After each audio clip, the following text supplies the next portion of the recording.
Good day.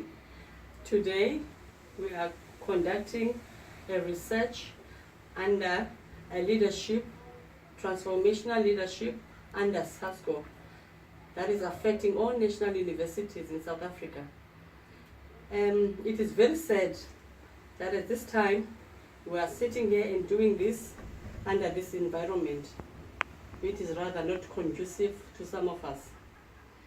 But fortunately, we are students that are determined to finish the task, to ensure that we acquire the expected results.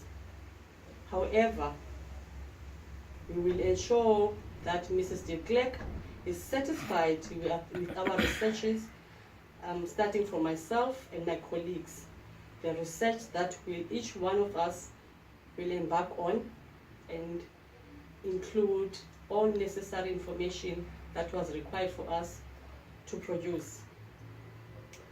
I'm going to first introduce our topic about transformational leadership. This is a very sensitive topic because we wouldn't be facing such difficulties in our studies if we had conducive and well-established leadership in our facilities. We're currently doing this in not so-called conducive environment. We are doing this in a room format rather than a class format, but hoping that the message that we'll deliver today will go abroad and help us in acquiring the expected results. Going back to what is important, which is the content of this topic, which is leadership transformation under universities. Leadership is a very broad word. The reason that I'm saying this, being a leader, one needs to know who or what she or he stands for. You need to know who you are. You need to know where you are going. You need to know what you want as an individual. You need to know where you want your followers to go.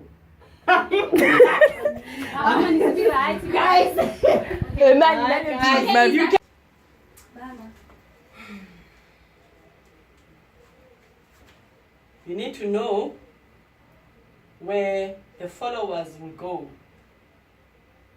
I won't dwell too much on this topic, but rather we'll stay on the main content of the research to enable us as a group to acquire what is expected of us as human resource management and MOT to students. I will further introduce my colleagues and I'll allow them, in fact, I won't introduce them, I'll allow them to introduce themselves and introduce their topics. I'll start with my far left, Usesetu Mabusega. Over to you, okay, my colleague. Okay, thank you, Manisana. My name is Usesetu Mabusela, and I'll be talking about leadership. My name is Dokas Kaseka Mwamba. I will be talking about trust. And my name is Sinete Mablom. I will be talking about self-confidence. My name is Tomogazi Manolas. I will be talking about cultural diversity. And my name is Sivenatis Kepu, and I will be talking about critical thinking. Thank you, ma'am. Thank you. And lastly, my name is Councillor Mandisa Melisi, and I'll be talking about decision making. Thank you. Thank you. 5, 4, 3, 2, 1. Good day, ma'am. My name is Dokas Kaseka Mwamba, and I'm going to talk about trust.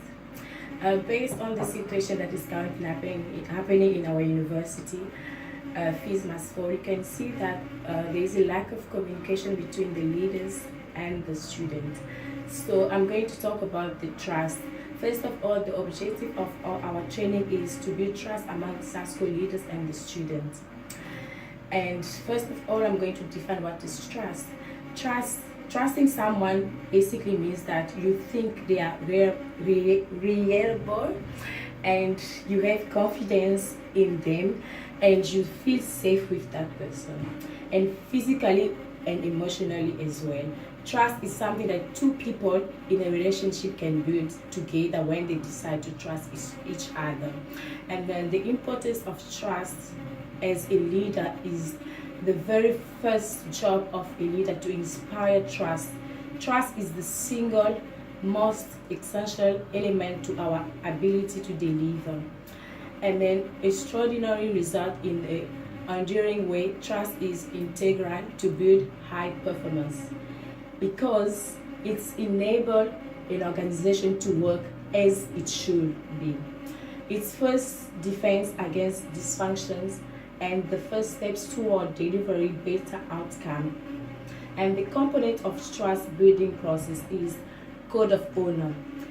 The basic like showing respect. When you trust someone, the code of honor, you respect that person, and then you tell that person the truth, and you keep your word. Our foundation to the process of trust. And extend trust is the second component. Is go first and give trust, not a blind trust, but rather a trust with clear expectation and a strong accountability built into the process. And the third component is be open. When you trust someone, you must be open, you must feel free to communicate with that person. And then when it's the best interest to tell your limit trust. And how to build trust among leaders, among adults. Education policy has yet to embrace the idea of building trust in a school environment. And for one thing, it's hard to measure and hard to implement. It also requires us to be honest among each other, look at ourselves, be both personality and professionality, and potential, surface those parts that are painful or tender to the touch. And a trust building is just not part of a school leaders training. And then steps to follow when you become to trust someone. The first step is ask for input. As a leader, you should always ask your followers for the input. When there is a problem, when you want to make a decision, you must always ask for the input. And the second step is allow people to take on the job, then back off and let them handle it. When there is something, there is a job, you as a leader, you give responsibility, you allow people to take their jobs, to do whatever they're supposed to do. And the third step is that seek honest feedback. When, as a leader, you should also accept when you are wrong. You should also accept reproach and also feedback from your followers. When there is something where you went wrong, if the followers give you the feedback, you should also accept it. You should also be honest with your followers. And the fourth one is that you must admit your mistake. The leaders, they have this tendency of do not acknowledge their mistakes. As a leader, you must accept your mistakes, where you went wrong, so that in the future you can fix. And then the fifth step is that give credit when the credit is due. When someone did something good, you must give credit, you must accept, you must acknowledge. Then you're going to build trust among each other. And then the sixth one is be consistent. And the seventh one is ask for help. When you need help as a leader, you should ask for help. And the eighth one, you must communicate. Always communicate with your followers. And benefit of trust in the rock, because we're going to use rock climbing as an activity. So the benefit of trust is only have three: physical benefit, mental, and social.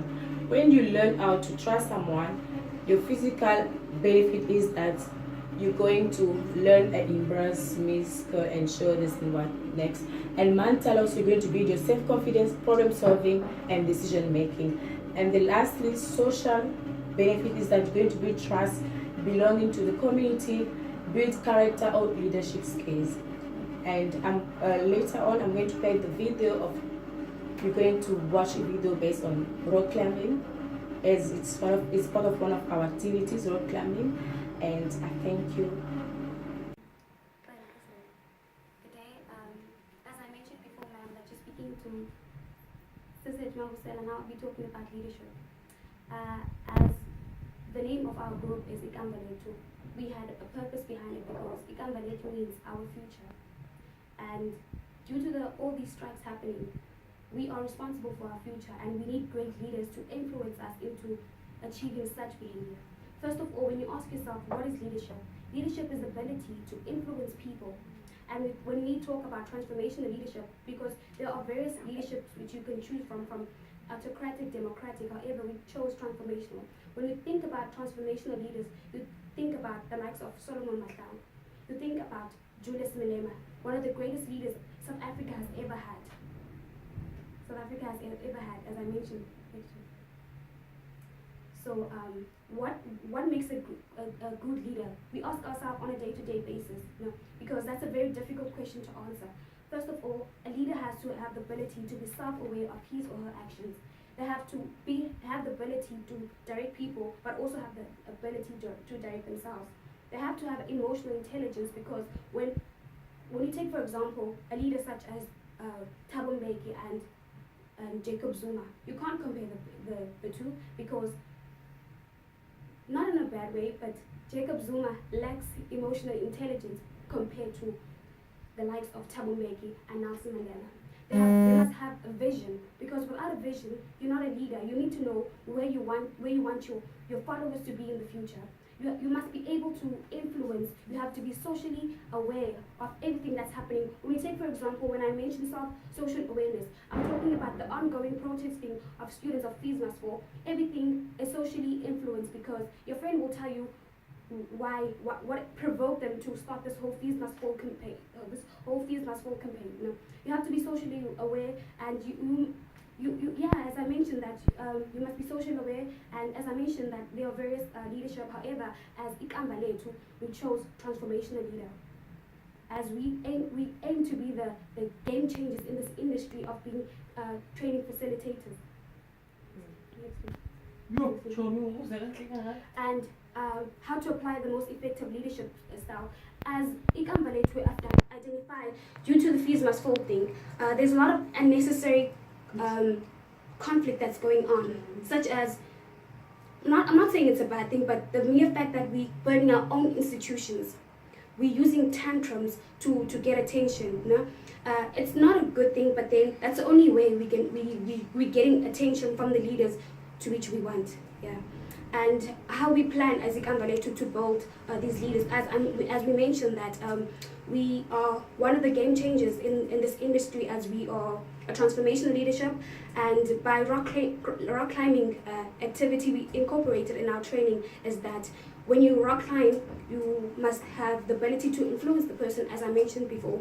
And as a result of rock climbing, a person has the mental benefits such as concentration, awareness, self-direction, and the social benefit of being able to make decisions and connect with others. As just to conclude and highlight the important factors of leadership is that as one of our members mentioned in the introduction, that we're facing one of the most toughest time in our country, which is dealing with this whole Fees Must Fall protest going thing, as we not only not going to school, not knowing what is going to happen, whether we're going to write assessment or not. So as Ikambaletu, we plan to change everything and ensure the best for the future. Thank you.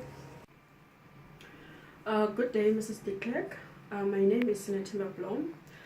I'm a Ikambaletu facilitator, and I'll be talking about self-confidence. And the purpose of this presentation is based on transformational leadership.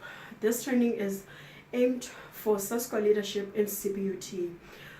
Based on the outcomes of modules we have focused on, I am going to talk about self-confidence only. Leaders need to be confident in order for them to be effective when enrolling students, especially when we are talking about Fees Must Fall movement that affects our academics. Therefore, what is self-confidence? It is said that there are two main things that contribute to self-confidence, which are the self-efficacy which is one belief in one's ability to succeed in specific situations and accomplish a task, and self-esteem, which is confidence in one's own worth and abilities, self-respect. Therefore, people gain a sense of self-confidence when they see themselves and others similar to themselves, mastering skills and achieving goals that matters in those skills areas. This is the confidence that South leaders learn and work hard in particular area. They will succeed, and therefore it is this type of confidence that leads people to accept difficult challenges and persist in the face of setbacks. The importance of self-confidence is building a balanced self-confidence that does not happen immediately. But the good news about it is that becoming more confident, it is readily achievable, and as long as the person has focus and determination to carry on things, then they will achieve that. There are three steps that could help SASCO leadership in building their self-confidence. The first step is preparing their journey, setting out. The third one is accelerating towards success. The first one, preparing their journey. In preparing for their journey, an individual must do the following things.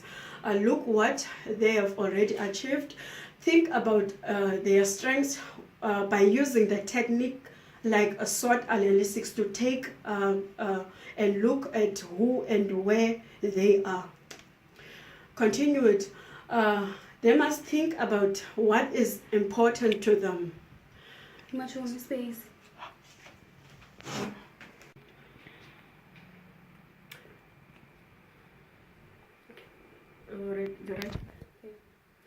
Meaning that goals should always be smart in order for them to be successful. Meaning that their goals should be specific, measurable, achievable, relevant, and time sound. Start managing their minds. They have to commit themselves to success. Step 2, setting out. This means that they should build the knowledge they need to succeed. They should set small goals and achieve them. They should keep managing their minds. Step 3, accelerating towards success. At this stage, it is whereby you see a learner discover positive changes in your self-confidence.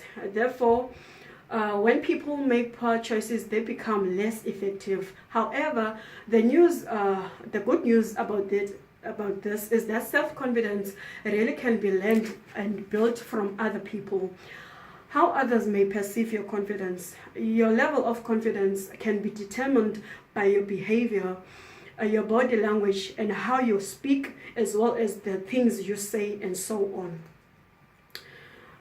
We can compare between confident behavior and behavior associated with low confidence. Confident behavior is doing what you believe to be right, and behavior associated with low self-confidence is governing your behavior based on what other people think about you. To conclude, low self-confidence can be self-destructive, and it often demonstrates itself negatively. Therefore, confident people are generally more positive. They are continuously and always should believe in themselves and their abilities, and they also believe in life, living, and living a full life. Thank you very much. Good day, everyone. My name is Movie. I'll be talking about the cultural diversity. I would like to thank to Mrs. Declare to giving us this opportunity. I'll first introduce what is cultural diversity. It inquires knowledge of diverse cultures and the use of power between students and the management. Cultural diversity is a form of appreciating the differences between individuals. The differences can be based on gender, sex, ethnicity, sexual, and orientation. Companies have realized that they value inquiries diverse in the workforce. Cultural diversity in the universities. Diversity to expand worldliness. According to the assignment that we compiled, university might be the first. Consequently, experiencing diversity on campus. You are laying on the groundwork to be comfortable studying and interacting with a variety of individuals of all nationalities, customers and clients from diverse backgrounds worldwide. Diversity promotes creative thinking. Diversity increases the capacity from observing issues or problems from numerous perspectives. Also, diversity must be able to expand your views and consider multiple options when making decision making. For example, it increases your morality, and your ethics. Diversity enhances social development. Interacting with people from variety groups enlarges the social cycle by expanding the pool of people with whom you can associate and develop relationship with. Consider how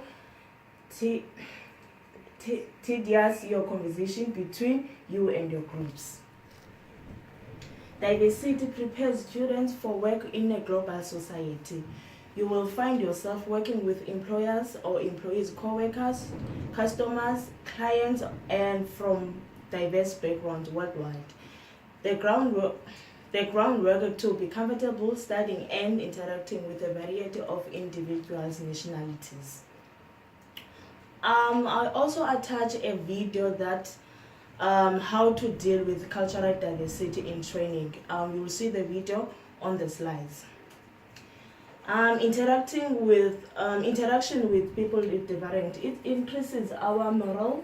It increases self-esteem and self-confidence. Think harder when you encounter new materials in the course. We can use one language that everyone understands. Diversity enhances self-awareness.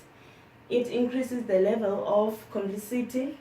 It increases the power of general education by helping to liberate you from tunnel vision. Completed. Click Clean Now to clean all found issues and records. Thank you. Good day, Mr. Clerk. My name is Svenatis Kepo, and I'm the one of the training facilitators of eCompany 2. Firstly, eCompany 2 is the close name, and the meaning of eCompany 2 is our future. I will be talking about critical thinking. It's one of our sub-headings for transformational leadership. The purpose of this presentation is to promote transformational leadership skills to the SASCO leaders. And as eCompany 2, we have designed training program for them. The goal of this course is to enable SASCO leaders to enhance their knowledge, skills, attitudes, and social behavior. I will explain and give the definition of what is critical thinking. Critical thinking is the ability to think clearly and rationally, understanding the logical connection between ideas, and critical thinking might be described as the ability to engage in reflective and independent thinking. And then also critical thinkers will identify, analyze, and solve problems systematically rather than intuition or instinct. In essence, critical thinking requires you to use your ability to reason. It is about being an active learner rather than a passive learner, recipient of information. And adding on, critical thinkers thoroughly question ideas and assumptions rather than accepting them at face value. They will always think before they do things. And critical thinkers are always people who know what to do, and are always people who know their decisions, know how to make decisions. There are those leaders who have positive thinking. They always know what people want, and they always value people's decisions, and they always know that people are different. They always know that we are a diverse country, and we come from different cultures, genders, sex. We come from different backgrounds, so they always try to understand the diversity of the country. And as Ikamvele, we're trying to teach SASCO leaders to be more critical thinkers than non-critical thinkers. And there are 6 questions for critical thinkers that they can use. They normally, critical thinkers are those people who normally ask questions like who, what, where, when, why, and how. Those are the 6 questions that critical thinkers always ask. And there's always a difference. There are 2 differences between. Sometimes people, they're trying to like to confuse creative thinking and critical thinking, and there's a huge difference between those 2. Creative thinking is the thinking we do when we generate ideas, and the critical thinking is the thinking we do when we judge ideas. So those things are 2 different things. But as leaders, we also need the creative thinking, but we must know that they are different. There's a difference between critical and creative. And creative thinking, they always pose questions, same as also in critical thinking, they always pose questions. So people have to understand that there's a huge difference between those 2, creative thinking and critical thinking. Difference between the 2. So as I was saying, that they always pose questions. When the creative thinking, they always when they think creatively, they always pose questions, and also when they think critical, they always pose questions, and they always like imagine possibilities when they think creatively, and when they think critical, they always consider perspective. They identify pros and cons. They determine the causes. They predict the effects. They consider alternatives, and they avoid assumption. They always look for proof. Critical thinkers, they always look for proof. They always draw conclusion, and there are keys to critical thinking, which is recognize assumptions. They always evaluate arguments, and always draw conclusions. And then I will also be explaining about the example of an individual with a critical thinking skills. Those individuals, they understand the links between ideas. They determine the importance and relevance of arguments and ideas. They also recognize, build, and appraise arguments. They also identify inconsistencies and errors in reasoning. They approach problems in a consistent and systematic way. They always reflect on the justification of their own assumption, beliefs, and values. Critical thinking is thinking about things in certain ways so as to arrive at the best possible solution in the circumstances that the thinker is aware of. In more everyday language, it is a way of thinking about whatever is presently occupying your mind so that you come to the best possible conclusion. And also the other skills for critical thinking. Skills we need for critical thinking are the skills that we need in order to be able to think critically are varied and include observation, analyze, interpretation, reflection, evaluation, interference, explanation, problem solving, and decision making. Specifically, we need to be able to think about a topic or an issue in an object and critical way. And they always other skills are they have to evaluate a point of view to determine how strong or valid it is. They have to recognize any weakness or negative points that they are in the evidence of argument. They also like to identify the different arguments they are in a relation to a particular issue. And the other thing they like to do is to, can you go to the next slide? Sorry, ma'am. There's also there's also critical thinking and uncritical thinking. People with critical thinking, they always seek to complete information to arrive at a decision.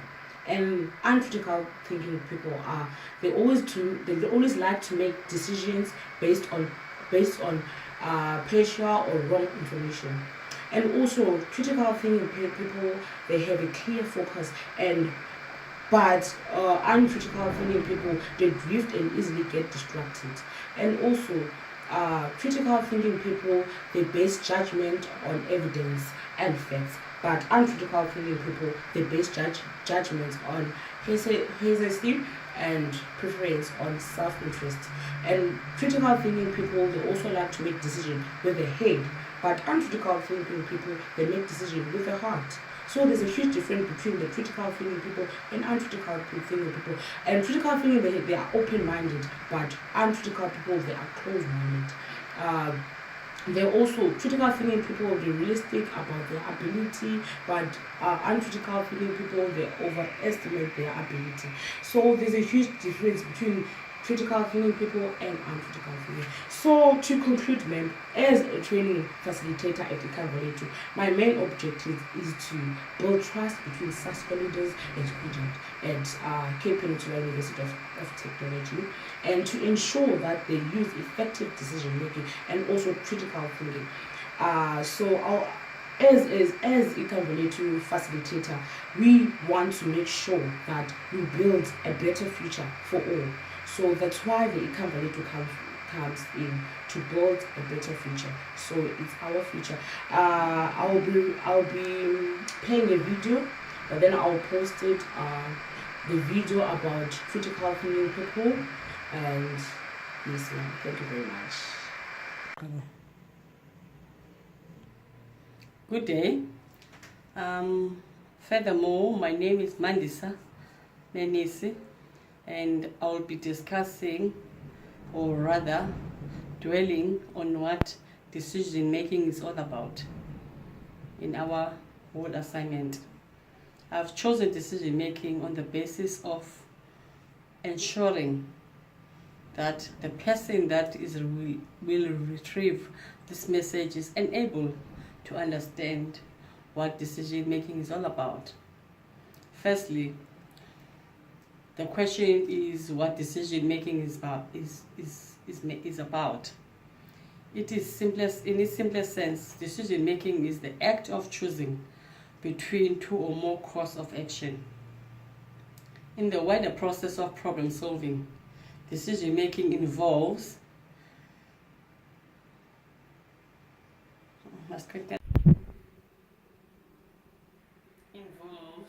choosing between possible solution to a problem. How so? I will elaborate on how this happens. Decision can be made through either an intuitive. What is intuitive? Intuitive is based on what an individual feels, or what your senses tells you, or what your inner soul tells you when you sit back, relax, and think. That's what I think intuition is about. Secondly, intuition is using your gut feeling about possible course of action. Although people talk about it as if it was a magical sense, intuition is actually a combination of past experiences and your personal values. It is worth taking your intuition into account because it reflects your learning about life. It is, however, not always based on reality, only your perception of which may have started in childhood and may not be very mature as a result. Let me rather explain again about intuition.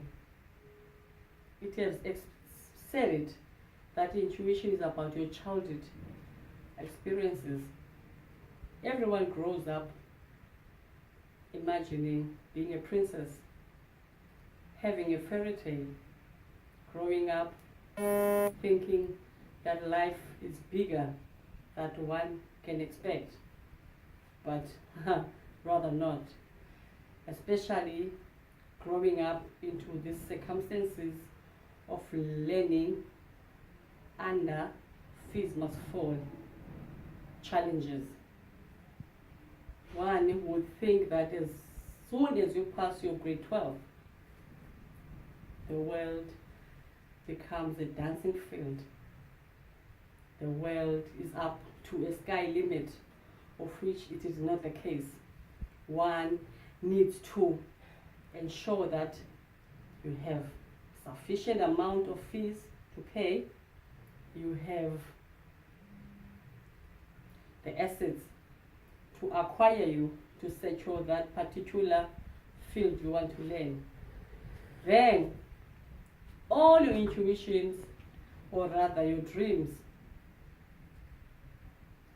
seems as if they are traumatized, or rather, let me put it in a sense of whatever that you've dreamt to become has been sabotaged, because what you were thinking or anticipating to become has been influenced by the amount that is required for you to enter that level. So intuition or your dreams that you wanted after you've passed your matric is gone. Only then, if your leadership comes in and interacts, then it might happen that your intuition can become possible. Secondly, effective decision making. Decisions need to be capable of being implemented whether on a personal or organizational level. Sorry ma'am. You do not therefore need to be committed to the decision personally and be able to persuade others of its merits. An effective decision-making process therefore needs to ensure that you are able to do so. We can prevent effective decision-making. There are a number of problems that can prevent effective decision-making. This includes not enough information. If you do not have enough information, you can feel like you are making a decision without any basis. Take some time, gather the necessary data to inform your decision.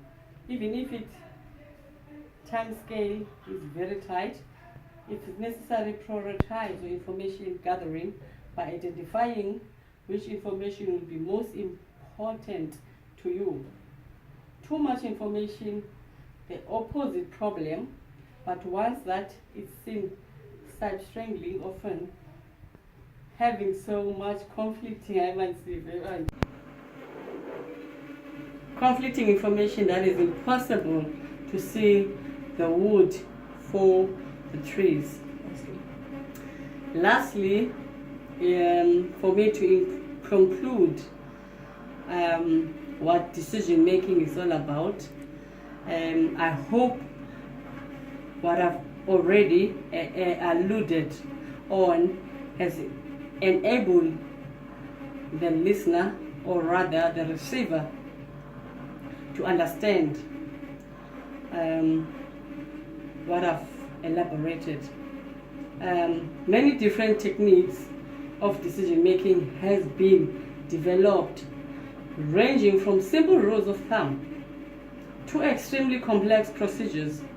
Lastly, the method used depends on the nature of the decision to be made and how complex it is. Thank you so much, and I'll further give my colleague to carry on and conclude about what we researched about.